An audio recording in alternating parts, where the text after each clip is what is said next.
However, what we have, particularly in capitalist societies, is a very well coordinated effort by business to avoid paying taxes, and by rich people to avoid paying taxes. It's not that the rest of us don't want to avoid it, but we don't really have the way to do that. Big corporations collect into their hands amounts of money that allow them to buy politicians, and you know the rest of that story, rich people likewise. So they begin to resist paying taxes, and they do that quite successfully. That pushes the burden of taxes onto the rest of us, the mass of the people. And they keep doing that until the mass says, no more, we can't have it. Now the government's in a jam. Everybody wants the services it provides, businesses, workers, and so on, but nobody can pay for what it now costs. And what happens is the politicians solve that problem by borrowing. They don't tax the rich. They don't tax the rest of us as much as they might need to perform their functions. But they borrow instead. That's another way of getting the money. And by borrowing, we call that issuing bonds. In other words, they give an IOU to whatever lender is going to give them money.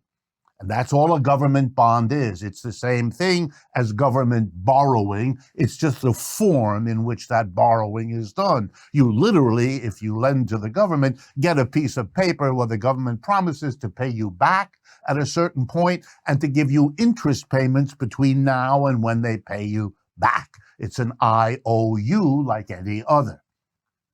Now here comes the politics of it all. Who lends to the government? The answer is the mass of us, employees, don't. The major lenders to the government of the United States, for example, are big corporations led by banks, big insurance companies, very wealthy individuals who lend, and foreign governments. That's basically it. The mass of the working class doesn't lend to the government. Oh, now let's understand what that means. The government is spending money for services, but is borrowing it from the rich. It could have taxed the rich, it could have taxed the corporations, but they were politically powerful and got that stopped. So instead, they still give money to the government, but instead of a tax, they have arranged for government borrowing. The government comes to them and borrows the money it did not have the courage to tax. And so now for rich people and corporations, they are in the catbird seat, aren't they? Instead of paying taxes, they give that same amount of money to the government, but it's a loan, which they will get paid back, and while they're waiting, they'll get interest. This is the best arrangement for funding the government that rich people and corporations could ever have imagined. And guess who has to come up with the money to pay them back? And the money to pay the interest?